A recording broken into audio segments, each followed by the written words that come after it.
Good evening, everybody, and welcome back to another live show. I've just realised I haven't turned off the face recognition thing on this camera, and I'm getting a little box. Let's see if I can quickly do that while I get this live show up and going. How are we all doing today? This is, of course, the Sunday Night Supporters Club. Not the Sunday Night Supporters Club. There we go. There we go. That's that sorted. This is, of course, the Sunday night live show that we do every Sunday from here in Littlehampton, West Sussex. Hope everyone out there is hunky dory and having a great week. It's been a very warm weekend, actually, hasn't it? We've managed to do quite a few tasks this weekend just because of the good weather. Now, I have to say, when I logged into our streaming service earlier, it said that there was a bit of a reported problem with going live on Facebook. So I don't know if anybody is out there watching us on Facebook, but if you can't see the live stream, head on over to our YouTube channel. If you are watching on Facebook, please do let me know so I can see that there is no problem. Right, so what are we talking about today? Today we are talking about how do you heat your greenhouse? This is a question that was being asked a few times, something that I want to know a lot about, and we'll get stuck into in just a moment. First of all, let's see who we have actually got out there. First off, Adrian is out there. Good evening to you. Turbo Stream is out there. Good evening, Veg Podcasters. Good evening to you. Bally Celine is saying hello to everybody out there as well. Who else have we got? Oracle is out there. He's saying hello to the army and his friend Stuart Jackson over on the other channel. Nicola Cornish Heaven is out there. Evening all, I'm aching this evening. What have you been up to? Let us know. The lovely Rebecca is out there. Good evening to you. Hope you are well. Ernie is out there. Hello, everyone. A very dark evening from Ernie from a tiny hamlet in deepest Dorset. It is dark, isn't it? It's quite annoying how dark it suddenly got. I walked down to the shed this evening and I couldn't see where I was going. My phone was already set up in the shed ready for this live stream. I didn't have a torch with me, so it was pitch black. It's something I've got to think about in the future. Anna Jones is out there. Good evening to you. Hope you are well. Hargrave Gas is out there. Evening, everyone. Hope you've had a great week. Good evening to you. Kate Spratt is out there. Good evening to you. Hope you are well. Stuart Jackson is out there. Good evening, and the Veg Army. Hope everyone is well. Good evening to you. Anna Costalis. I hope I'm pronouncing that right. Hello from a rainy Montreal in Canada. Digwell is out there saying Heidi hi campers. Heidi ho.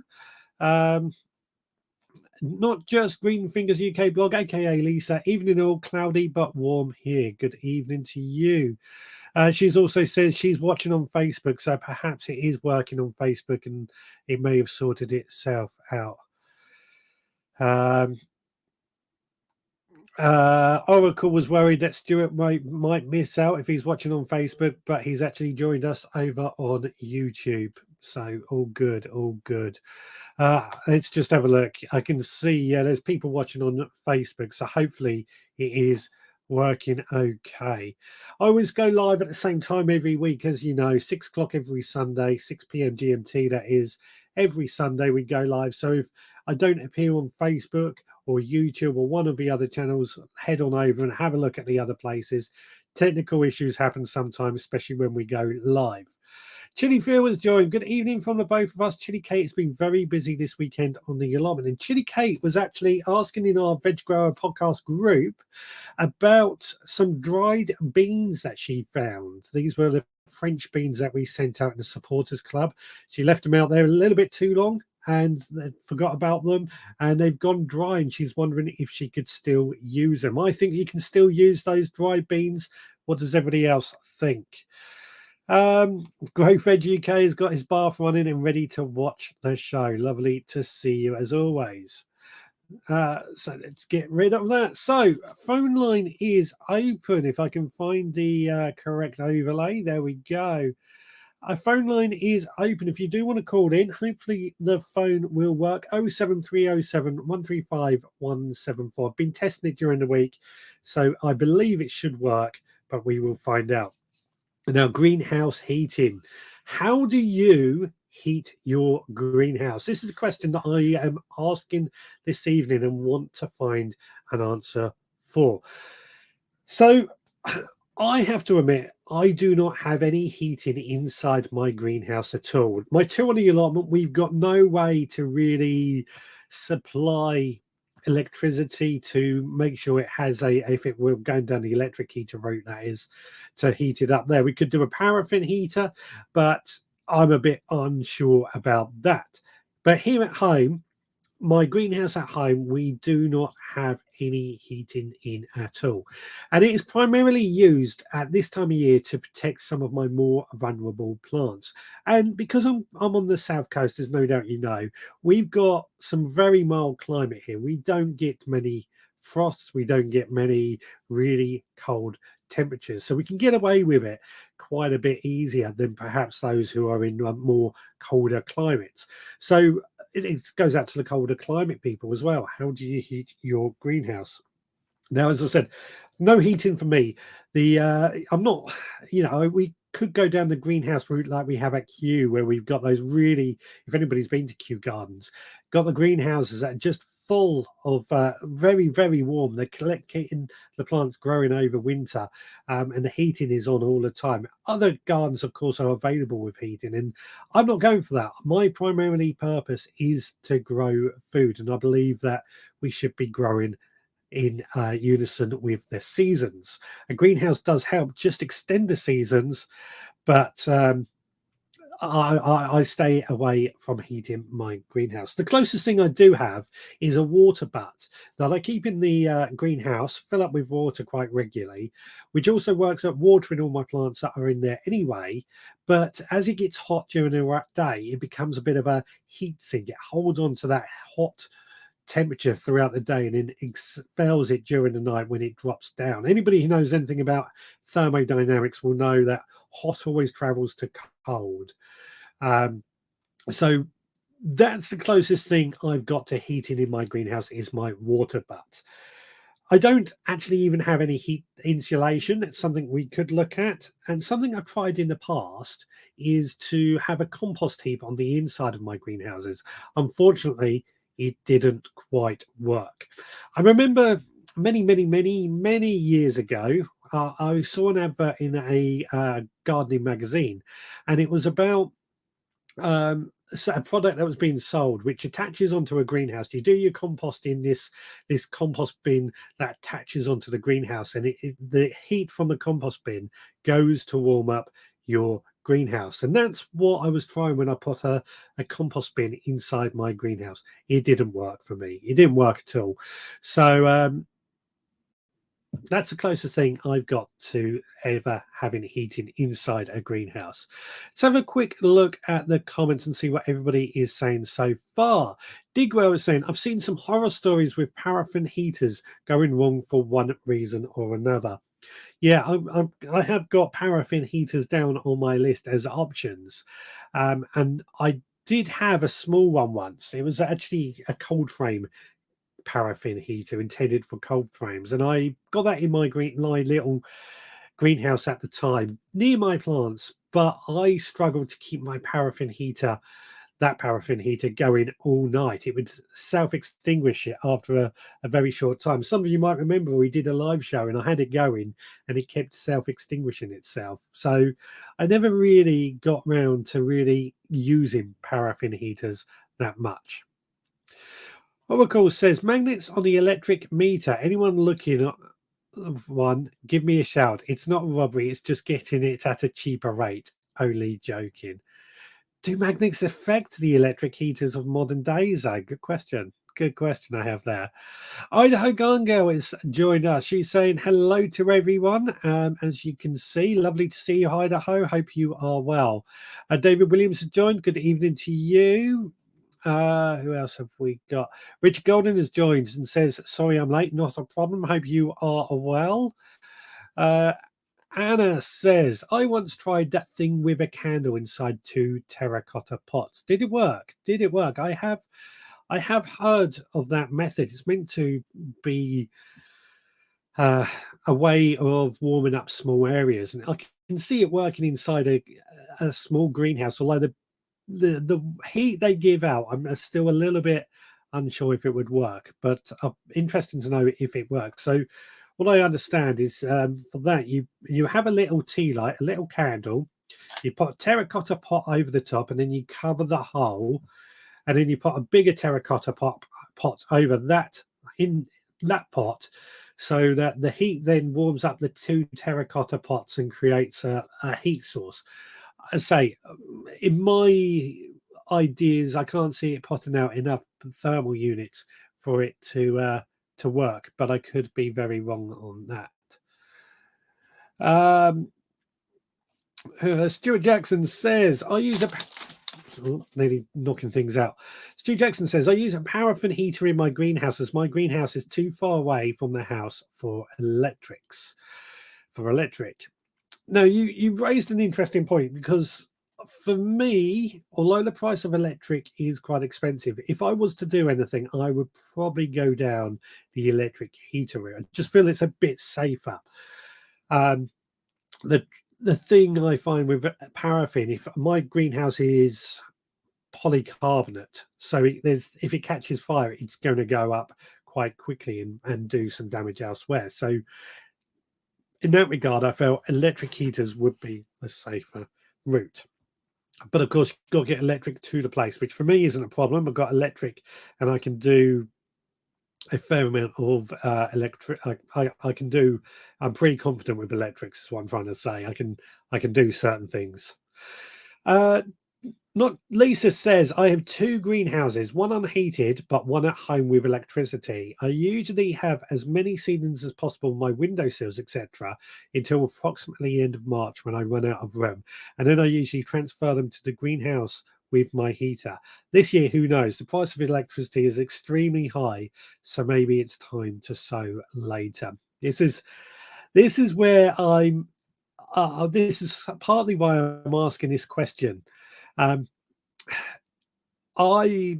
price of electricity is at an all-time high, as no doubt we all know, and it's to the point that I know many people are not even bothering to try and turn on lights and things. They're trying to do their best to not use electricity. We personally, although we're okay financially, we're not putting our heating on until we really, really have to.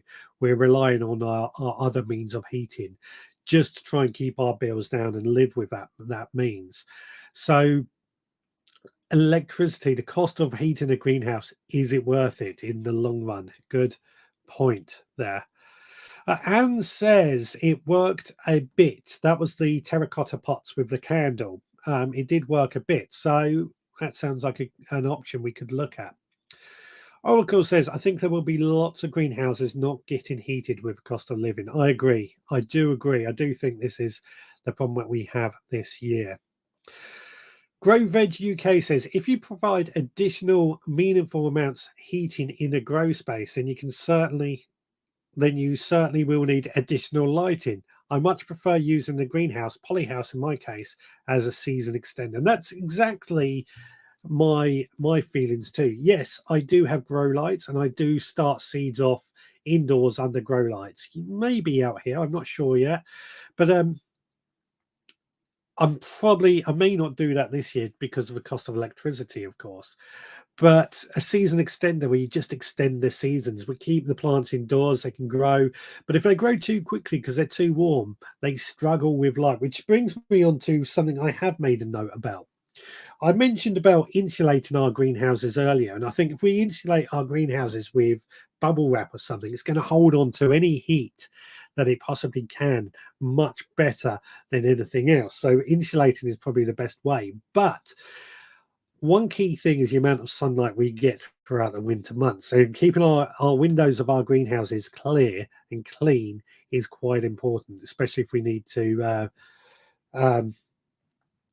let that light through and we want things to grow. So yeah, keeping the greenhouse windows clear. Idaho says, I don't have a greenhouse, but interested in how to keep it warm. I think moisture condensed inside planes of glass or plastic would freeze solid. So Idaho is in a very unique position compared to us in the UK. She gets the extremes at both ends. She gets the very hot weather and the very cold weather that we don't really struggle with here. So yeah, good point. Moisture inside freezing solid. It's a very good point about that. I mean, my greenhouses have got the bit of frost from time to be in, and I've never had a problem with them getting frozen, but it could happen. Digwell says, I'm still undecided about heating my polycarbonate 6x4 greenhouse this winter. No greenhouse in 2020, so I can easily work out how many extra kilowatt hours I used last winter and up the cost for the new rates.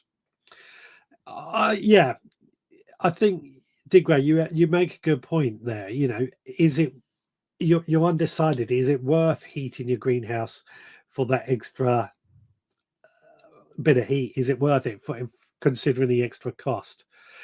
Don't forget, the colder it gets outside, the more it's going to cost to heat the greenhouse as well. So it's something to think about there. Ballycillian says, I tried various burner methods. They probably work okay, but I've had bad asthma and they really affected me. What were the various burner methods? What did you use? Are you talking about paraffin heaters here or what? Jenny says, I do not heat my greenhouse. I grow with the seasons. No heats, no lights, etc. I've considered making a hotbed with manure, but I prefer to work with Mother Nature. Now, I absolutely love hotbeds.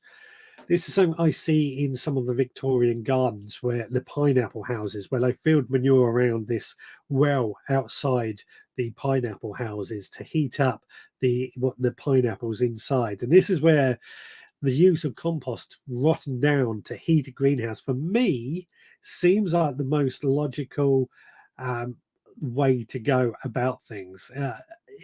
It's working with nature, it's creating our own heat. But as I said, I couldn't get it to work when I tried. Turbo Stream says it would be pointless heating my greenhouse as I don't have one. Of course, of course. Brian's Garden and Polytunnel has joined. Good evening to you. Hope you are well, my friend. Digwell says the tea light TerraPot heaters can only give out the energy in the candle, i.e. 30 watts total.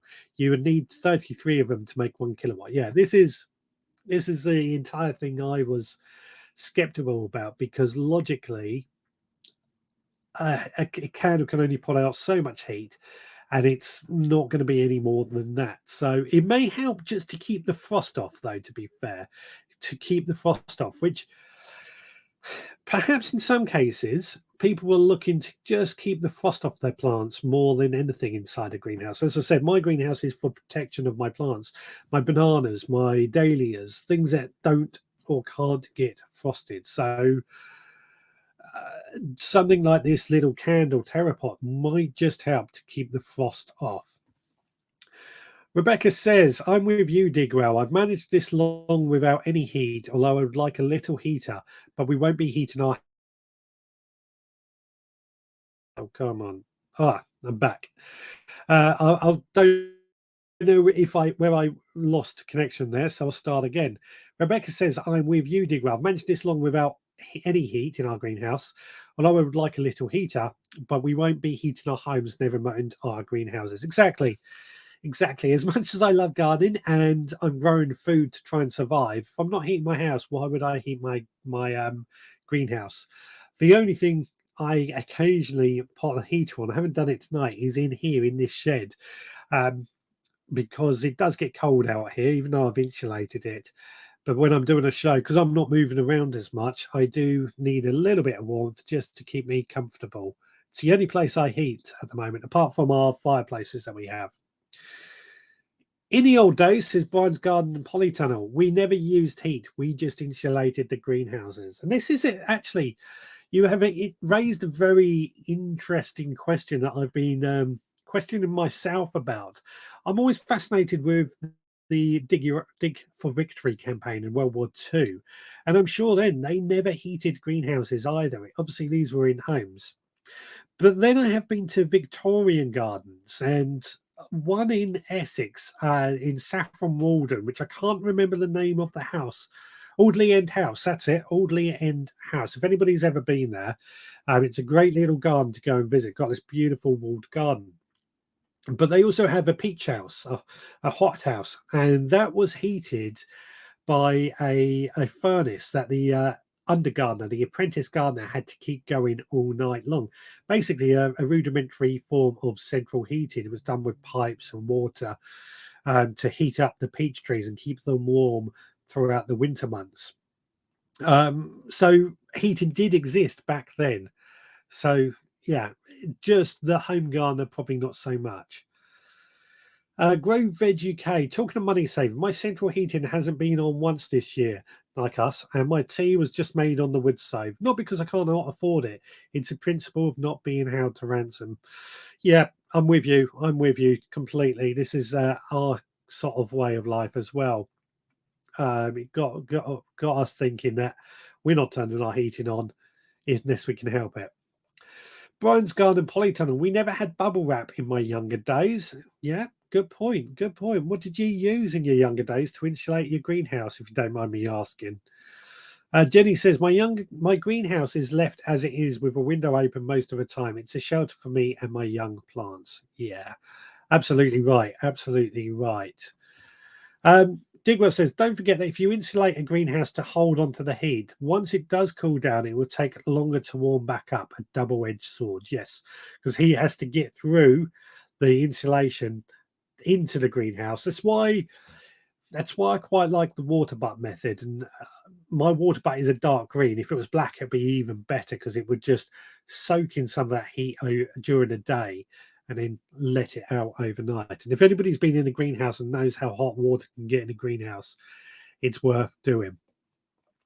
Stuart Jackson, I only like my greenhouse heater if it goes below -5 as it's lined with bubble wrap. Yes. Again, we very rarely get temperatures that cold here, I'll be honest. So again, I don't insulate my greenhouse. It's something I should probably look at doing, although the wife for a Christmas present, she's actually getting me a weather station that we're going to put in the garden, but we're also going to try and get a extra monitor to go in the greenhouse to see how cold it gets overnight in there. So yeah. Oracle is asking what rates is everyone on everywhere. I don't know. I couldn't tell you. We just pay it. Ballysoon says it was paraffin heaters he was trying. So yeah, again, this is my thoughts when it comes to heating a greenhouse. Somebody asked me about what a couple of years ago what heater I would recommend, and I would actually say get two smaller greenhouses and two smaller heaters than what you actually need. That way, if one breaks, the other one can still cope with just about maintaining temperature. That's my thinking anyway. Kerry says, I'm lucky to have electricity, so I have a thermostatically controlled heater. Yes, thermostat, I feel, is a must on a heater. If it's just running balls out all the time, it's like having your kettle on constantly. It's going to eat a lot of electricity. Although a bit difficult with paraffin heaters. Digwell says polycarb greenhouses come into their own with no heating as they are already insulated, twin wall versus glass. It's a good point, actually. The material greenhouses are made of does make a big difference. I've been considering my greenhouse on the allotment, and I went for glass purely because it was designed to be built with glass, and I was thinking about the rigid structure, the glass being a bit stronger than polycarbonate. But polycarbonate is so much cheaper and has that insulating properties that I'm in two minds about doing that on the new greenhouse. Something to think about, actually. Something to think about. Ballycillian says, I can't use electric heaters. My allotment is approximately 8 miles from home, so just use small propagators inside a large propagator, inside a polytunnel, sort of triple glazing. That's actually saying on my notes as well. Yes, pot in a greenhouse, inside a greenhouse, or propagators inside greenhouses to hold on to that heat for around those plants. That's a good idea. That's a very good idea as well. Oracle says his rates are 47p per kilowatt hour at night, 29p per and 29p per kilowatt hour at night. I don't know what ours is. Don't know what ours is at all. Kerry says, I used to have an old petrol, not sure if it is petrol, burner, but hated it as it smelled so much. Yeah, petrol diesel heaters. Probably a diesel heater, if anything. Um, they're quite popular as well, especially in the van life community, as a way of heating up vans. So they could work in a greenhouse as well. But of course, always got to make sure anything that is burning, there's a good chance that you might get carbon monoxide inside your greenhouse. So if you're burning anything, it's got to be sort of exhaust ventilated at the same time. Kate says, I'm not really heating anything. I've grown some window sills over the colder months. It's, yeah, that's pretty much it. Going to bubble up maybe this year too, Kerry says. Well, it's a good way. I think adding bubble insulation to your greenhouse and insulating the greenhouse to hold on to that heat is probably the best way to save some money if you are heating your greenhouse than anything. So yes, it's over to you guys. Keep telling me or sharing with me your ways that you're going to be heating your greenhouse, and I'll share with you what my thoughts are. Now, as I said, I'm lucky because I am on the south coast and we get fairly mild. I'm still wearing t-shirts out and about, so I'm wearing a jumper in here, of course. But my thoughts are, we have heated propagators, and they're indoors usually. And I start my seeds off indoors. As they get bigger, then they go into the greenhouse once I feel they're of the size that they will survive. Now, actually, that brings us up onto a good point. We've been we, we've doing on a weekly basis. We've been sowing some seeds. You've probably seen this here, wondering what this is. These are my root trainers, and I'll give you an overhead shot as well. Admittedly, I filled this up in dark, so that's why there's a couple of little holes. But I thought what I'd do is sow a few seeds. So each week we're trying to sow some seeds, and the seeds that we've sown in the past are actually all doing really, really well. I was going to bring them in to show you, but because it was so dark, I couldn't see.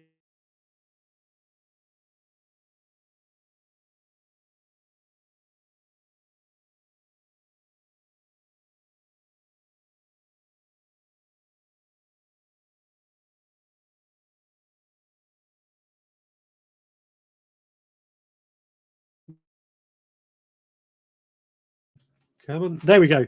Back again. Sorry, I don't know what's going on. Our internet over the last couple of days has been really, really slow. Anyway, back to what I was talking about. This I'll put it on the overhead camera, as I was saying. I want to sow some broad beans, so I'm going to be sowing these. These are the broad beans I'm sowing. The variety is Grano Violetto, and I love these root trainers for broad beans because they are just such a good size to start these off and get that long, deep taproot growing down. Admittedly, as I said, I filled this up in the dark, so I couldn't quite see what I was doing this evening when I was doing this. But you get the basic idea of what I'm doing. Just popping each seed into each root trainer, and then I will actually place this inside the greenhouse. I've got shelves that are specifically designed for these root trainers to sit in. So, and then I can put a propagator lid over the top to add a bit more further insulation. And then eventually these will go outside once the plants, I feel, are big enough to survive outside.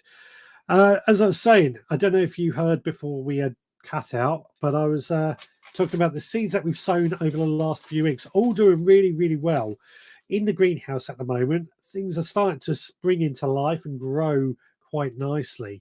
I was going to show them to you, but it was so dark that I couldn't see what I was doing. At the moment, I'm in this stage. I'm slightly off topic here. At the moment, I'm in this stage where I'm just trying to sow loads and loads of old seeds as much as possible just to get them used up. So I've got more space in my fridge that I keep my seeds in. It becomes a bit overwhelming when you have so many seeds, I think, because I don't like wasting things, but at the same point, there's only so many things I can sow. So back to the comments quickly. Digwell is saying he's paying 34p a unit for electricity. I don't know if that's good. I don't know what I pay. I don't know what I pay. I just get the bill, pay it. It's not quite that bad, to be fair. We fiddle around with ours and try and get the best deal, of course. Hargrave Gas says, I've just got my first greenhouse and have ordered an electric tube heater from eBay. We'll only use if it gets really, really cold. That's probably the best way to do it, actually, I think, is just to use it in case of it getting really cold and your plants just need a bit of saving. So I've got all those seeds now sown. I'm just going to brush this over a little so that they are covered. I'll add a bit more compost later on, but that is going to go in our greenhouse until germination, until they're ready to go outside. Rebecca says, balls out. Balls out, that made me giggle. Sorry. It's a phrase I use from time to time. You've probably never heard it because I try and be polite here. Brian's Garden Polytunnel. We used ordinary polythene.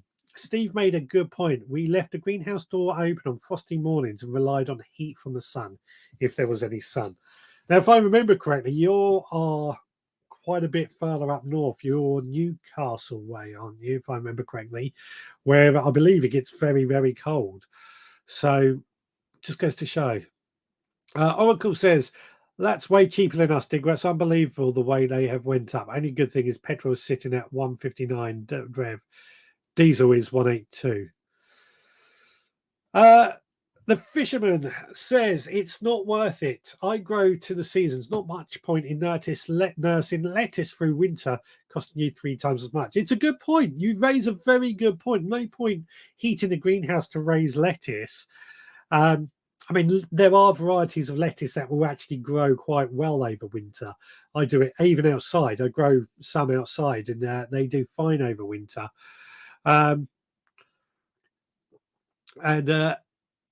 That, to me, I think it's far better to try and grow the plants that will actually grow to the colder weather instead of trying to warm it up. Grow to the seasons. I do actually very much agree with the fisherman there. Rebecca says, I know what ours a flaming rip-off. Yeah, energy prices just are, aren't they? The only hot thing in my coffee is only hot thing in my coffee? The only hot thing in my greenhouse is my coffee. I was going to say the same, but my coffee has gone a bit cold now, a bit lukewarm. It's my fault for chatting one when it's on the go. Anne says, I'm with Kate. It's all happening on my windowsills until May when the snow melts. I couldn't imagine having snow lasting to May. I mean, we're lucky if we have snow here more than 2 days, or unlucky, depending on how you look at it. Yeah. Stuart Jackson says, with a paraffin heater, you must remember to open the window or door in the morning. But this year, I'm going to try fleecing everything inside to help save the heat. That's, we've spoke about insulation, but what about just throwing a fleece over the plants instead? I guess that comes back to the greenhouse inside a greenhouse method. A fleece is just another layer, a little blanket going over the plants to protect them through those winter months too. Well thought of, Stuart. Very well thought of. Excuse me. Digwell says, last year I used a fan heater with built-in thermostat, but that was also fed from a remote plug-in thermostat. Heater set to 18, remote set to 16. It ran for about 3 hours a day maximum. Fan heater is probably the most efficient. I used to have a fan heater in here, but it's just a bit too noisy when I'm going live. So I've got an oil heater. Now, an oil heater, this is an electric oil heater, is actually quite a good way as well, because it heats up the oil, which acts as like a heat sink again, a bit like my water pipe, holds onto that heat for a little bit longer. Way to think about these things. Stu Jackson, I use cardboard tubes for peas and broad beans. It seems to work well. Talking about my sowing of peas and broad beans. Yes, indeed. I spent an hour last night. See, Here we go. I spent an hour last night organising my seed packets. I spend hours organising my seed packets, and they never seem to get them down. I'm going to keep trying though. I have duplicate seed packets. Some are older. I need to use up my older ones. That's what I try and do. Use up a lot of my older ones just to make sure they are they don't go to waste more than anything. Yeah. So Brian says he was in Durham, which I know. I know is way up north, but he's in Manchester now. So apologies, I got it wrong with Newcastle, but I thought it was in that sort of area. I always think, I think Durham, Sunderland. My granddad was Sunderland, but he spent a lot of time in Durham. That's why I always think of that when I think of you. But he goes on to say fleecing is definitely in use this year. Absolutely, yeah, yeah. I think fleece is going to be the way forward. This has got me thinking. Now we're discussing this and how it's tallying up with the cost of living crisis that we find ourselves in. Has this made you sort of rethink about how you use your energy and what you use your energy for, and by perhaps being less wasteful and thinking about insulation and holding on to heat as much as we can, and grow into the seasons? Is it making you think that perhaps by doing this we're going to be a little bit more environmentally friendly and so on? Let me know what you think on that. It's certainly got me thinking, do we really need to waste so much electricity or heating? For companion plants, the milk bottle method works great. Less work, fuss free. What's the milk bottle method? What's the milk bottle method? Um, Let me know what is the milk bottle method. Kate says the downside to getting overexcited and planting loads of the windowsill is the house looks like we're losing the game of Jumanji. I think it's a good thing. I personally think it's a good thing. If you see my windowsill, well, you saw my windowsill garden the other day on the video that I posted out. I love it. I love it. I absolutely love seeing plants growing in the house. The wife, not so much. I have ruined a windowsill in our old house where um, things got a bit too wet underground underneath on that windowsill, shall we say. But I still think it's great to have all these plants on the windowsill. And I'm hoping, trying to think what other windowsills I can use at the moment. Might be able to use the one in my office, and that's about it. But again, it comes down to that whole thing that it's about doing the best with what we've got. I'm still thinking I'm not going to use my lights this year. Digwell says that some book toilet roll tubes are lined down and do not rot down easily. So, good point. Good point. So Alex is saying, hello, how can you balance heat with fresh air to keep air movement and stop any fungus growth? That's a good question, actually, inside a greenhouse. How can you keep fresh air moving inside your greenhouse if you're heating it? Good question there, to stop any fungus growing. For me, I think it's more about just popping open a window, if you've got a window or door, every now and then, just to get a bit of air flowing around.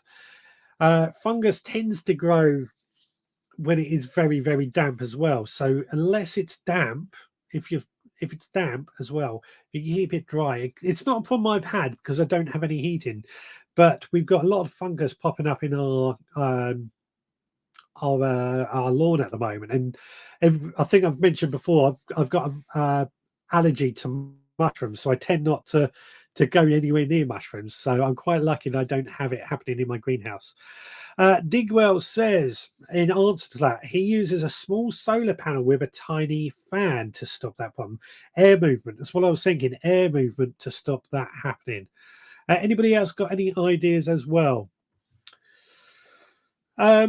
Not just Green Fingers UK blog. Lisa, forgot to say, I got loads of veg and flower seed packets for 5p each on Fridays. Wilco's was selling them off, as they do. Yeah. The shop was really busy around the Christmas gift decorations while I was having a wonderful time on my own in the garden section. Yeah. They try and sell those things off to get them out of the way to make room for the Christmas decorations. Don't get me started on garden centres. I'm avoiding garden centres at the moment for that very reason. Brian says, my daughter goes Looney Tunes if I bring compost into the house. So does my wife. So does my wife. I know how you feel. Jenny says, this was the milk bottle method. Cut the bottle in half, leaving a hinge. Make holes. Right. Add compost and sow, label and water. Tape the bottle back up and remove the lid. Leave open in the spring and we'll post pics showing how to do it, etc. Fantastic. Yeah, I get what you're saying. I'm just looking around to see if I've got a bottle I could use as an example. I don't, but let's say if this was, imagine this being a milk bottle, you cut it in half along 3 of the 4 edges, lift it out, soil seeds in the bottom, and then you make a mini greenhouse. Yeah, good idea. Good idea.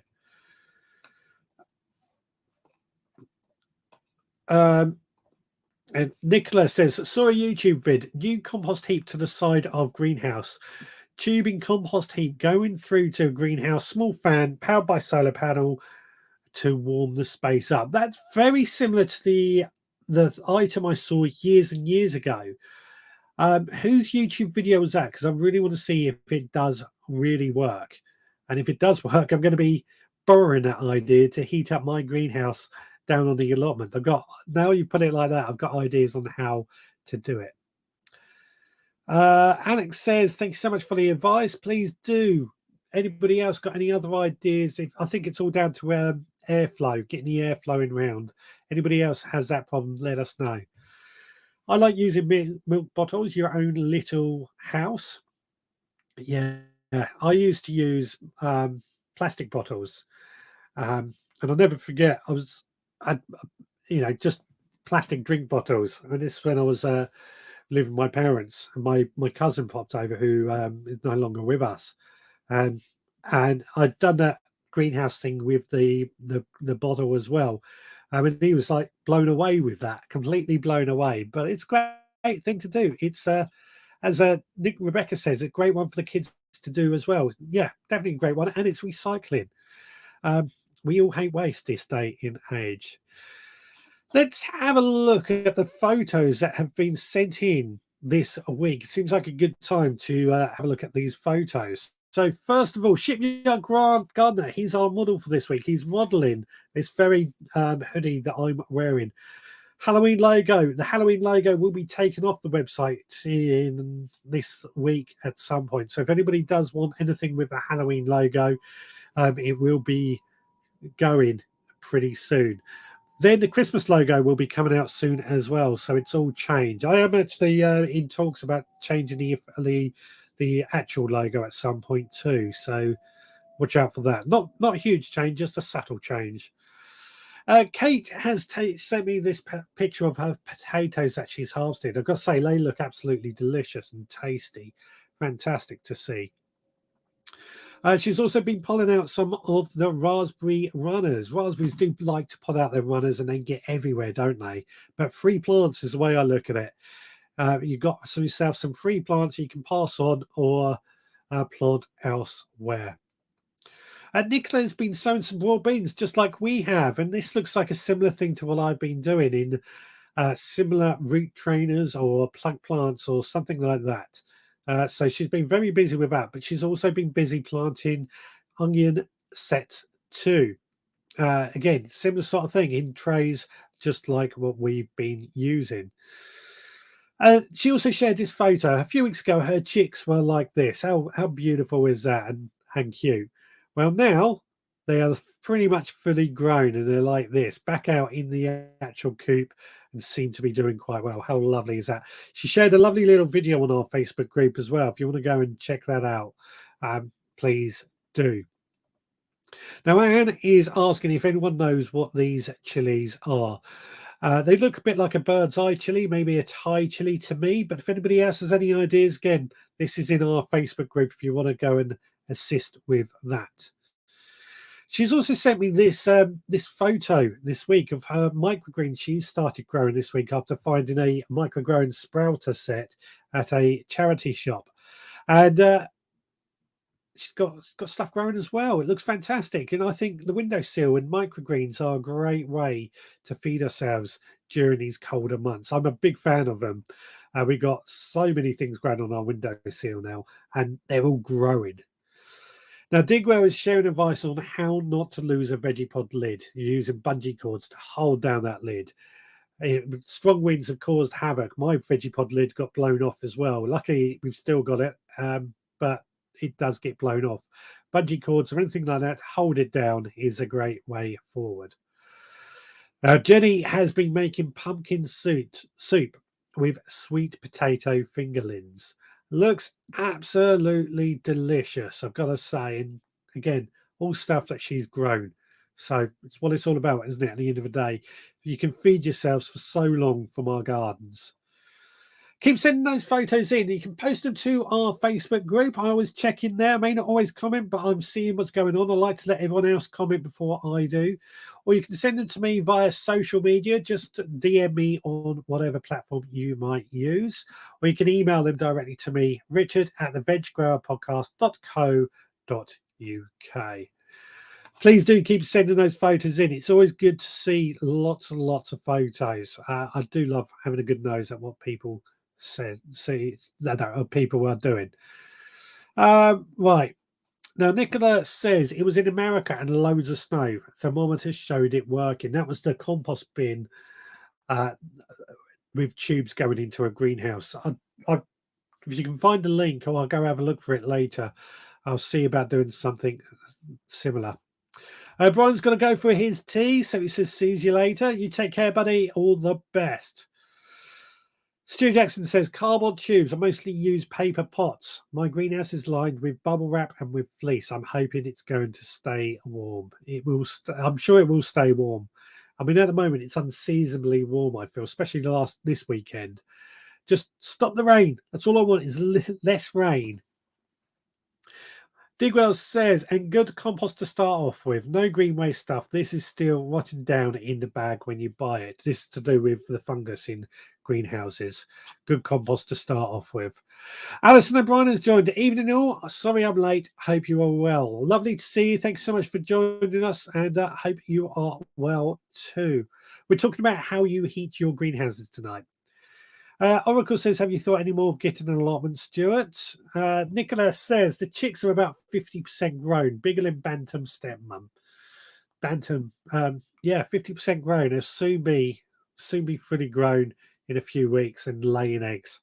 Still waiting for my chickens to lay eggs. We've got 2 new ones a couple of months ago, and they haven't laid eggs yet. I'm not expecting them now till next year, but they're not earning their keep, as my wife keeps telling me. Not earning their keep. We've had to resort to buying eggs in, which is really annoying. But really want some fresh eggs. Really miss those fresh tasting eggs. Rebecca says, speaking of greenhouses, I need some ideas from you lovely lot on how to water my greenhouse in the summer. My neighbours have moved who used to water for me, so I'm going to struggle next year. So that's a good question. I'm just having a look around to see if I've got one of these units somewhere. I do have one in here. I've probably put it away somewhere safe. Is it in one of these drawers? I'm just having a look, see if I've got it. I can't see it. No. In this drawer. No, can't get into that at the moment. So what I use, I've spoken about this quite a bit on the podcast and sometimes in the videos. In my greenhouse at home, just to take that pressure off from the watering, I've installed the irrigator Sold C12 or something. Can't remember the official name.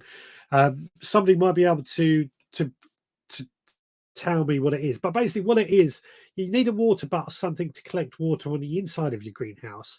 You put the one end of a tube, it's a solar powered motor, and every 3 hours, it just drip feeds a load of water onto the plants. I use it all summer long and it works fantastic. That one I've got in the greenhouse only has um, up to six drip feeders, so it's not really, if you've got lots of little plants, not ideal for that, but it works really well for me in keeping my tomatoes and my cucumbers and so on watered. I still need to go in there occasionally and just add a bit more water, but it does work really nicely for me. Another thing you can do, which is what I did down on my allotment, which has worked really well, is I made wicking beds. Now I've got square plastic containers from a hardware store. These are storage containers, if you like. And instead of drilling holes on the bottom, I went about a few centimeters, 5 centimeters from the bottom, and drilled one single hole in the side. And then put a load of perlite in the bottom and then compost on the top. And what that does is it just helps, or it creates like a well on the bottom of that pot up to that hole where it drains out. So when you water it, all that water does go down to the bottom, but it stays in the bottom and then wicks up through the compost. And once a plant is established, it will actually put its roots down into that well as well. So that's the two ways that I've got that might help. Let's see if anybody else has any ideas as well. Stuart says, my veggie pod is the second best thing, only second to the supporters club membership. Of course, thank you so much for your membership as well, Stuart. It's a great thing to say.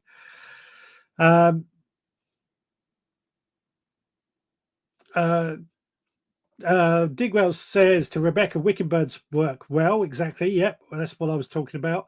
And thank you, Digwell. Shall look into that. Yeah, the wicking beds is what I do on the allotment at home. The solar powered watering system works well too.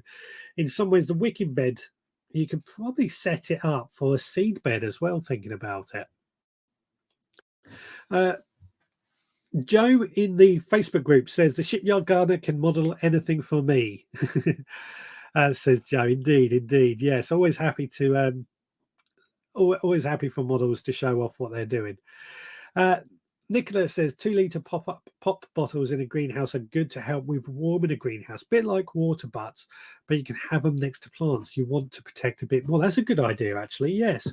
So take a 2-litre pop bottle, fill it with water, and place that next to your vulnerable plants. Again, that heat sink just holds onto the heat. That's a good idea too. I would also be inclined to spray the bottles black so that it holds onto that or captures more of that heat, just to add a little bit more heat to that, or get more heat in there. Does that make sense? Painted black, it'll get hotter and should hold on to that heat for a little bit longer. Idaho says, don't forget to hit the thumbs up. Yes, please do remember to hit the thumbs up, like, subscribe or follow or whatever you may do. And don't forget to click the notifications so that you know when we go live. We go live at the same time every week, sorry. But you never know. Stuart Jackson says the allotment will have to wait until he retires. Yeah.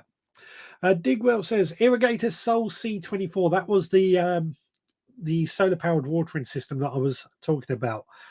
He had one, but had to remove it as it was a bit too noisy for the neighbours. I barely hear mine unless it runs low on water, and you get the warning sound. I can hear it running in the garden, but I wouldn't say it's anything unusual. I think you've just got moaning neighbours, to be honest. I mean that with love. Oracle says you only think you don't have the time, Stuart. Once you get there, yeah. That was something I found with myself when I got my allotment, is that I didn't think I would have the time, but I did. At this point, I just want to remind you. You can call in on the number at the top of the screen, or you can zap yourself in on the link that's going up in the comments right now. 07307 135 174 is the number. or the link, which you should see in the comments as well. Rebecca asks if it's really loud. I don't think it is myself, but I think it's okay. But if you do come down to help me with my front garden, Rebecca, you'll be able to hear it for yourself and make a decision on that. The wicking beds are a good system though as well. In my greenhouse, says Lisa from Not Just Green Fingers UK blog, at home, I have a hose lock watering system with a timer that drips into my tomatoes and cucumbers for the length of time I set it. It's great when I'm on holiday as I don't have to rely on anyone at home. And my allotment, me and my allotment neighbours all water each other's polytunnels greenhouses when one of us is away. So is this hose lock watering system, is that attached to your mains water? Is my first question that I want to ask. I don't use mains water at all to water my plants, is why I'm asking. And have you ever had a problem where it's leaked and you weren't aware and it ended up costing you a lot of water? If you're using mains water, that is. Stu Jackson also says wicking bed is a good idea for watering when you are away. Another vote for the wicking bed. Indeed, indeed. So yes, this is an interesting. Now we've moved on from heating our greenhouses or keeping plants going over the winter, but onto watering our greenhouses, which tallies out quite nicely, actually, I think. Because again, my solar-powered watering system and my wicking beds, they're going all year round. The wicking beds, sorry, are pretty easy because there's no real mechanics involved in them. They just sit there. We have to water them once a week, fill them right up, but then it works. It works for us, and it produces good plants. So yeah. Not Just Green Fingers UK blog. Yes, it's attached to an outside tap, but I switch it off when I'm home and use my water butts again. Fair enough. That's fair enough. The thing that worries me, as I said earlier, is that I've never had much luck with hoses not leaking, and I always be worried that it would leak right throughout the winter or right when we're away. But if you're away, plants need watering, so you got to make sacrifices somewhere. Nicholas says, I do similar to you, Richard, with a water reservoir, but I use perforated drainage pipe instead of perlite, more water tank. Yeah, I've heard people use perforated drainage pipe. That could be something to do as well. And Jenny says, I make a sand watering bed. It works great. What's a sand watering bed? Let us know what a sand watering bed is. Digwell says, the Irrigator Soul C24 has a basic design flaw. The water pump is not submerged, so it makes a noise. Basic engineering pump should be underwater. Neighbours not happy at 3 a.m. So I've got to admit, mine's the Soul C6 and the Soul C12, which I haven't set up the 12 yet. So I'm interested that it's noisy. I mean, it does make a bit of a noise, but I wouldn't say it's anything loud or anything to upset me. But for it to go off at 3 a.m. is quite unusual because they normally only run when the sun is up, because the solar power battery just works until it runs out of battery, basically. That's my understanding anyway.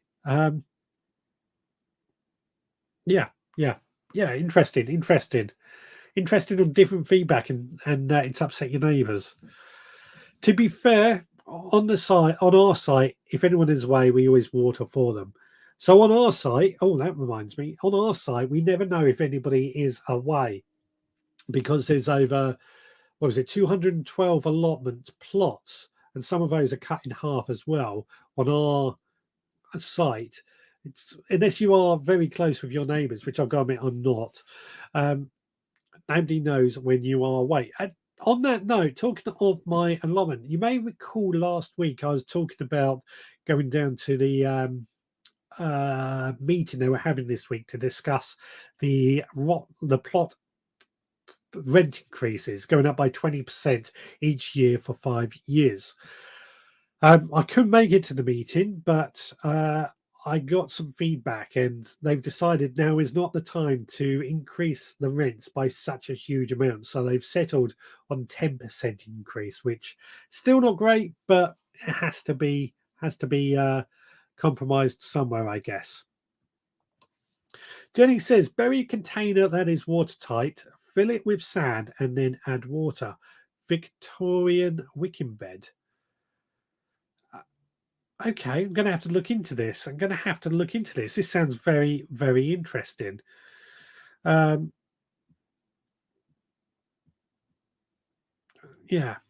very, very interesting. I'm going to Victorian wicking bed. I'll make a note of that and look into it.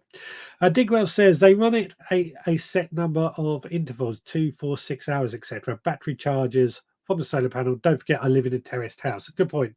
Good point. My unit is attached in my greenhouse and not onto anybody's wall. The Souls 24 must have different settings, because mine, it works that it's either you can set it for how many minutes it runs, 1, 2, 3, 4, 5, or 6 minutes every 3 hours, and you can't change it every 3 hours. So that's interesting. Stuart says, I'm bringing my lemongrass inside in the next week or so, as if they are on the windowsill, do they still need grow lights? I'm asking because if I don't need them, that will save me money. So I don't think, if they're on the windowsill, they probably won't need grow lights. I don't know how much light your windowsill gets, is the only thing I would say. But if you normally put your lemongrass in the greenhouse, then it should be fine on the windowsill, is how I would answer that. Give it a try and see what happens. Don't forget, you can always just put 1 or 2 in your greenhouse and 1 or 2 on your windowsill as well, depending on how many lemongrass plants you have. Stuart says it's a south-facing window in answer to that, so it should be okay. It should be okay, I would say. Digwell says use big terracotta pots, bury them and fill with water. It seeps out into the soil. There's a name for this. It's an ancient. Is it ancient Egyptian method where they would make some big terracotta porous pots, bury them with a lid, and then pour water into that to get all the water into the ground around the plants. I can't think what it's called off the top of my head. Can't think what it's called. That's going to bug me now. It's going to bug me. But it's the type of thing. Oh, I can picture them. But terracotta pots being a bit porous, pour water into them and they seep into the ground. Absolutely good idea there as well. God, this place is becoming such a mess. I've got to have a big tidy up in here one day. That's it. Digwell, of course, allotpots. That's the word I was looking for. Absolutely, Digwell. I only prefer sand beds as I grow most things in containers. But absolutely, yes, great idea. Allotpots. That's the word I was looking for. Allotpots.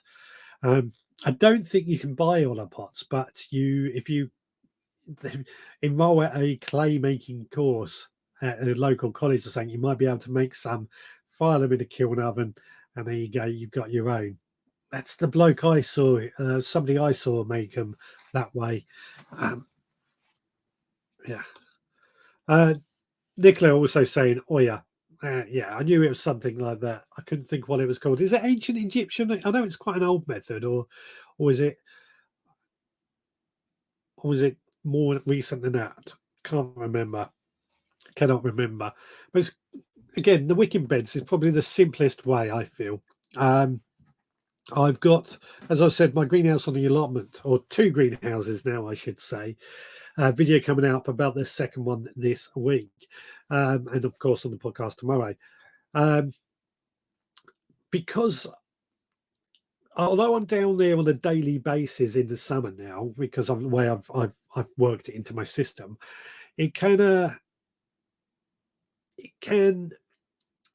take quite a bit of time just watering a greenhouse. So having these wicking beds just saves me a lot of time. Like I said, once the plants are established, when they're young, they do need to really get their roots down. So they do take a bit of time to establish. But once they're grown and established, they actually do really well in this system. And you've got to remember to keep adding nutrients as well. Very important to add nutrients. Digwell says you can buy them if you have money to waste. Yeah, I won't. Don't doubt that. Don't doubt that they are going to be expensive. Idaho says raising rates right now would be a burden. I'm glad they considered and at least opted for a lower increase. Yeah, they're still debating about whether or not to ban the keeping of chickens on the allotments, which I think they shouldn't ban. They should keep the chickens going because they're good for so many reasons. But the plot increase, as I said, it didn't affect me so much, apart from it costing me a bit more money. But we can afford that. But there's some people that are down on the allotment who probably couldn't afford it. So I think it's very important that they are remembered that it will cost them a lot of money. So yeah, it's a good move. But the way my mind works, I think if they wanted to raise 10% but told everyone 20%, so you'll be grateful for it, you're probably right there. I did think the same. That was the plan all along, to increase it by 10%. And they thought they'll make it sound more than what it actually is. Like, as I said last week, they did the sums and it's like a £70,000 deficit to what the allotments bring in, to what it costs them to maintain and everything. I still question those figures, but that's what they say. So there is an element, but as I said, it could be the same with a gym that they have to fund, or our beach, or anything like that. There's deficits going on. That's councils for you, isn't it? They're there to provide a service, but not actually make money, if that makes sense. They're not a business. They are a tax. Oh, excuse me. Now, oh, I went down the wrong hole. Sorry about that. Excuse me. Sorry. Now, I've been next week. You're probably going to want to know what next week's subject is. We're not finishing just yet, but I thought I'd bring this up now while I can. So, next week, the plan is I want to find out how you guys keep notes of your gardening. This is a question. I put it out on the Supporters Club podcast the other night. At certain times of year, I start to get a bit creative, and this is one of those times of the year. And I'm designing my own sort of gardening notebook that I can print off and at home and put into use. And so it's a developmental thing. And I've wanted to ask you guys next week if you can share with me what you do to keep your notes of your garden. Do you have a diary? Do you have a specific notebook? What things do you take notes of? Get your thinking cap on. Please feel free to send photos and videos of what you do. That'll be next week's conversation. Phone's making noises all over the place. Nicola Cornish Evans, Shed Wars, Terry, he pots a water butt outside, a gutter with 30 litre pots sitting on top with capillary matting acting as a wick, with flow rate controlled by a ball cock, I think. I've not seen that, but it sounds very interesting, although a little bit complicated at the same time. I'm a big believer in a saying that some people might know: keep it simple, stupid, or KISS for short. It just, if it's simple, it's going to work better, in my opinion. When are we getting the Q&A with Stuart? So I mentioned it to Stuart a couple of weeks ago. The biggest trouble we've got is Stuart doesn't have a great internet, and it can buffer quite a bit. I mean, not saying that mine's brilliant, although it's held on a bit better lately. But the biggest problem is that with Stuart, I've got to have a conversation with him and see if we either go up there one day to do it. Might be the better way, just because of the. If I go up there, I'll probably get a poor signal as well. So we've got to figure something out. We've got to figure something out for that very reason, is what I'm saying. Hopefully, internet will get faster. I'm hoping. I mean, we've got fast internet indoors, but it's not fast enough for live stream. Live stream uses a lot of bandwidth, and you really need full fiber optic right up to the house to really do it. I actually use my phone because it's better than our home internet. Jenny says, just found my onion sets. Bugger, I've planted the bed they were going in. Whoops, I have a shallow bed. How deep do they need? Well, good thing with onion sets is they are actually quite shallow rooted and don't really need that deep a bed. 5-10 centimeters is plenty. My onions on the allotment, they're only about that deep in the soil before you get down to the other materials that I threw in there. That's the hugelkultur bed that I'm experimenting with. If anybody knows what hugelkultur is, you know what I'm talking about. I don't understand it, but it's something I'm trying. So yeah, shallow bed will be fine. Oracle says we will pay him to pay his bill, or he comes to you. It's not so much paying the bill is the problem. It's the fact that you need fast internet, and fast internet isn't always available in every area. Terry supplies his indoor troughs from a water pot. A ballcock controls the level in the troughs. Pots sit in the troughs with wicks dangling into the water. Oh, I get it. Okay. So he's got a water butt on the outside with a tube going into some water troughs, and the ballcock keeps that water trough at a certain level, and then he's got wicking material from the trough into pots to keep right. It makes perfect sense now. As I said, I've not seen it. It makes perfect sense on what he's doing and quite simple. Apart from, I mean, a ballcock is a simple piece, but that might be an option to look into as well. But I would still say it's complicated for many people. But yeah. Excuse me. I think it was Rebecca that was asking about how to water the garden during the summer when she goes away. That may be another option. Look at the indoor troughs or something like that. I don't know what happened earlier when I had something go down the wrong way, but it's tickled my throat. Stuart says maybe we could do a dummy run one evening that we could check the internet. Our Wi-Fi has improved. I will send an email, Richard. Yeah, that would be great, Stuart. That would be great.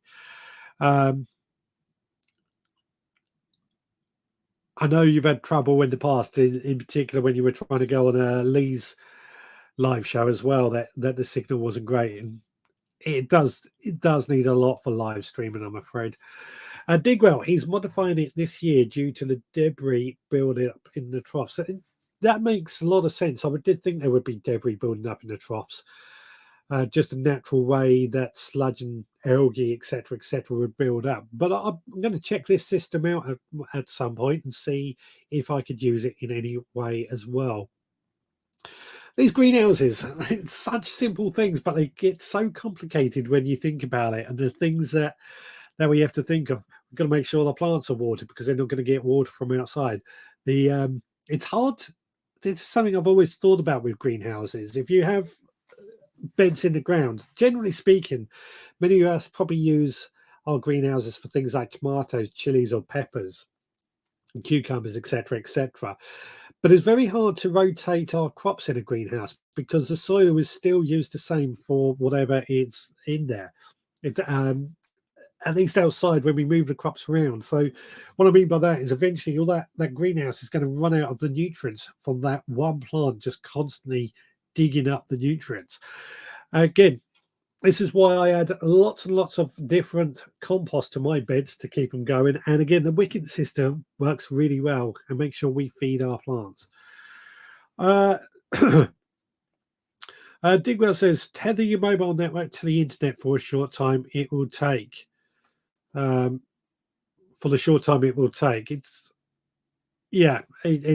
lots of ideas.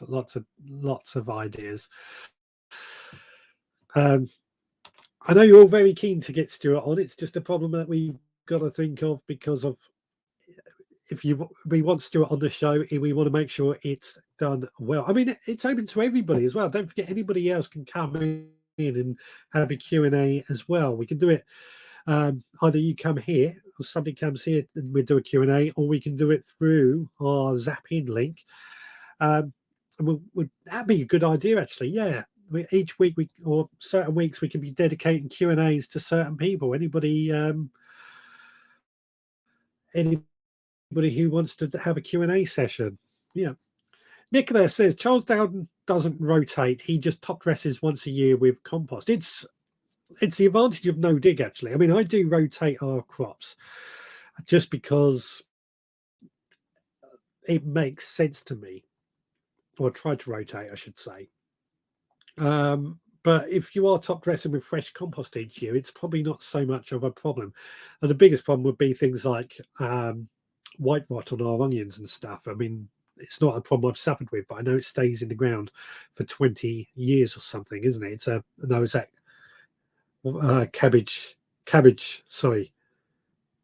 Oh, the one that affects cabbage, which names escapes me at the moment. I hate it when that happens when I'm going live and I'm trying to think.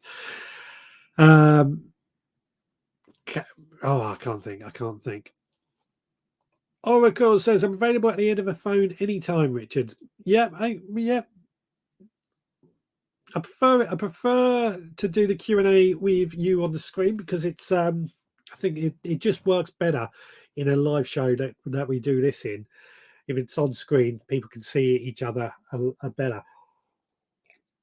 It's not hard. It's not hard at all. That's it. Yep, club root.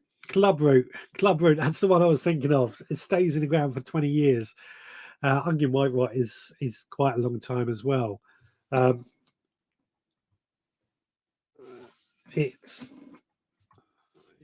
just putting the link up if anybody wants to zap in.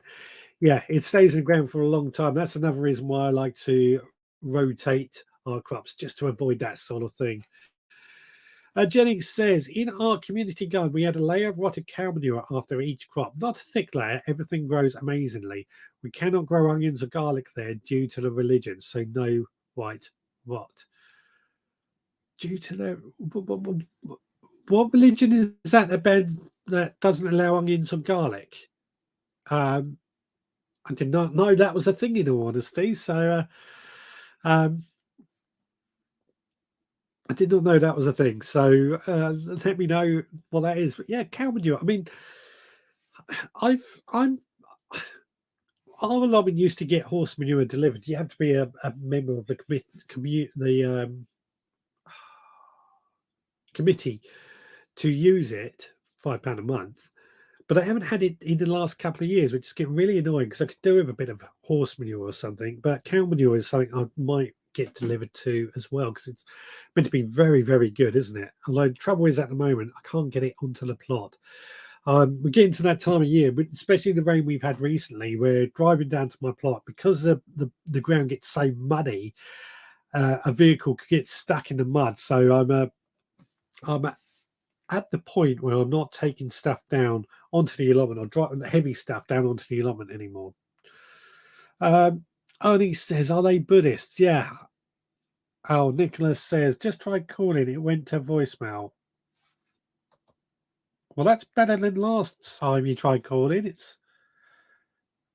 The phone line is on, so it should be working. Lujane community do not eat alliums. Is that pronounced correctly? Okay. They're Harry Kishner. I'm not great at the info, but everything in life is in groups, and onions and garlic are in negative overindulgence group. No mushrooms as well. Well, I can survive without mushrooms.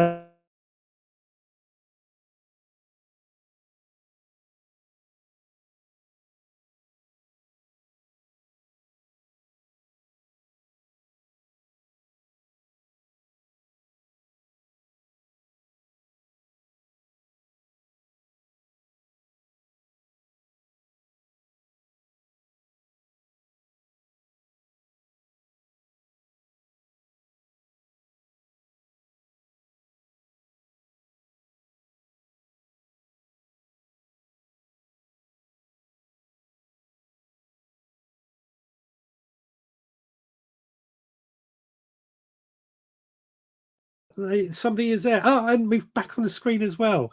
Everything went wrong there. I've just lost you on the screen. You just disappeared. I don't know if it's my internet or you're frozen on my screen at the moment. No, there you are. Hello. I'm here. I'm back. I'm back. I can hear you. Something went wrong then. Somebody else just trying to call in at the same point as well. Oh, you're so popular. I know. I know. How are you doing? It's Nicola, isn't it? Yeah, yeah.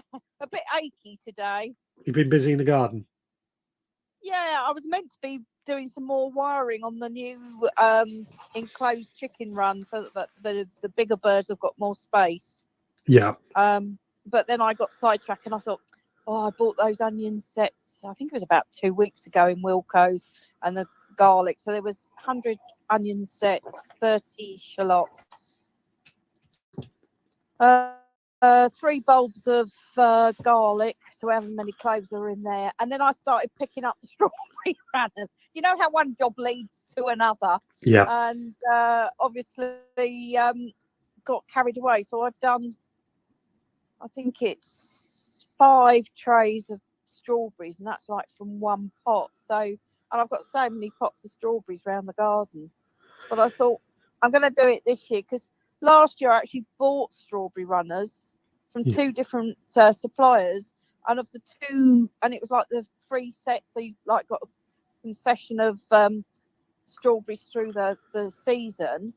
And of the 2 lots that I bought, only one of the strawberries up, so I was really disappointed. So I thought, well, I've got all these babies, so I might as well just do my own.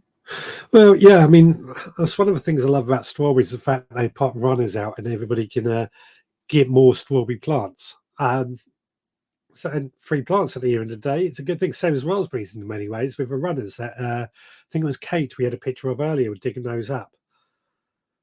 Yeah, mine did that in my last garden in Brighton. They sort of went under the edges of the beds and then came up in the pathway, and I'd had raised beds and wood going down. So I think if I do raspberries here this year coming, I'm actually going to do them in containers so they can't spread. They'll just spread in the area that they're in, and I'll put some of that drainage pipe in the bottom because I've got different widths. So I've got sort of, I don't know, about 10 centimeters up to about 100 centimeters. Do I mean 100 centimeters? 100 millimeters, sorry. Yeah. So you get the really large stuff, because I've also done it with my fruit trees. Oh, are you there? At the bottom.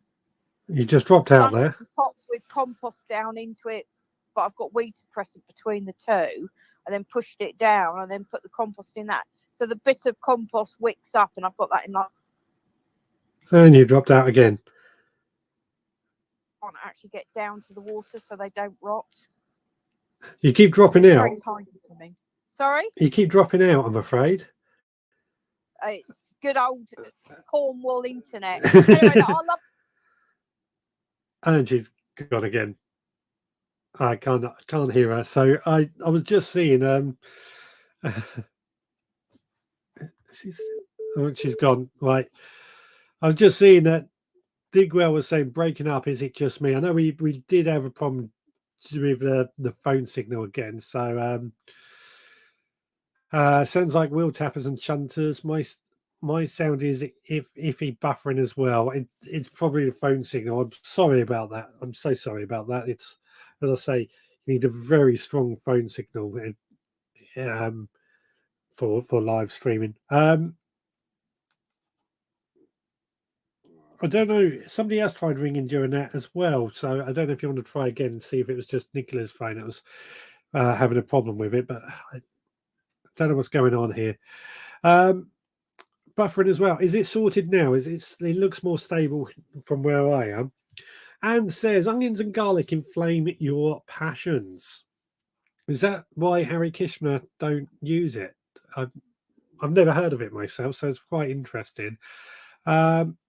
What is Jenny saying? They are Harry Krishna. I'm not great on info, but everything in. Oh yeah, I said that one. I'm sorry. What have we got? What else have we got? Digwell says they will not harm any living thing, and they believe that lifting onion, etc., kills small insects, etc. Is that how they? Is that why they don't eat? Oh God, hiccups are starting now. Sorry. It's going to be really annoying. I apologise if I get hiccups. They will burst your eardrums. I'll warn you now.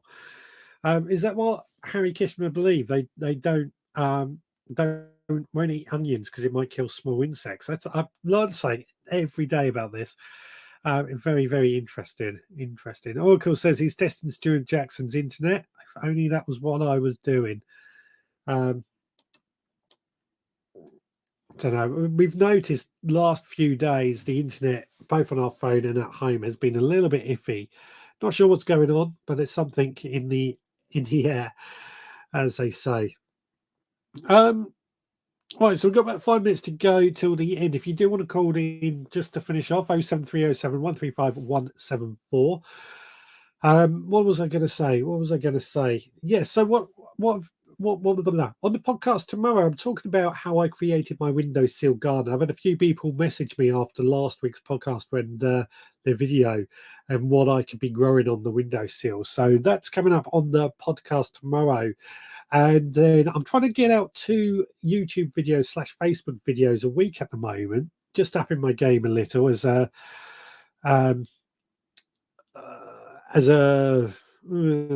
just I've got plenty of time on my hands, so I'm upping my game.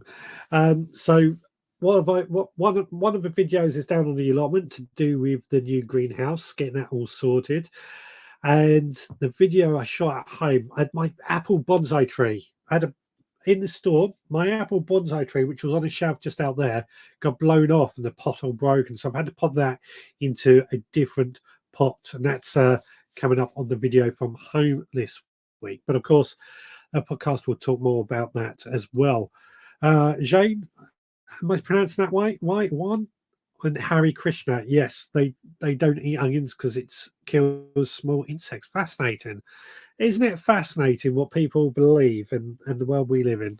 I will always say that. Brian's gun, Polytunnel is back after his tea. Hope you've had a delicious tea and enjoyed it. We're just winding this up. Digwell, there's too much to it. I asked why and they explained the groups. They grow all other veg and fruit. Most lessons are in stories and dancing. So respectful. I think there are 5 groups. Yeah, lots of things going on. Digwell, sorry. Rebecca says, thank you for the lovely chat this evening. Good evening. Good night, all. Thank you so much, Rebecca, for this conversation. Next week, as I said, I want to find out how you keep your garden notes. Do you keep a notebook, diary, etc., and what details do you what details do you do? Possibly maintenance on the local transmitting tower. Possibly. It could be the problem. I'm not sure. I'm hoping we're going to get 5G soon. Then that would be even better.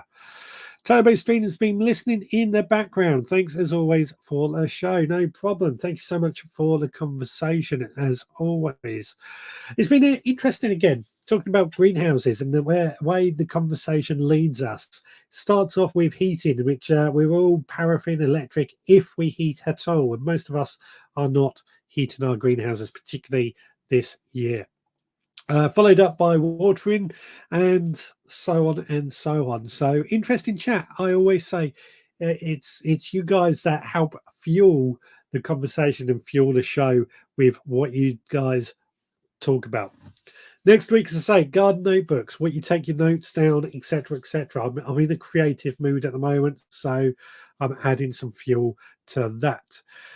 But yeah, I'm going to wrap this one up for this evening. Thanks so much for joining me as always.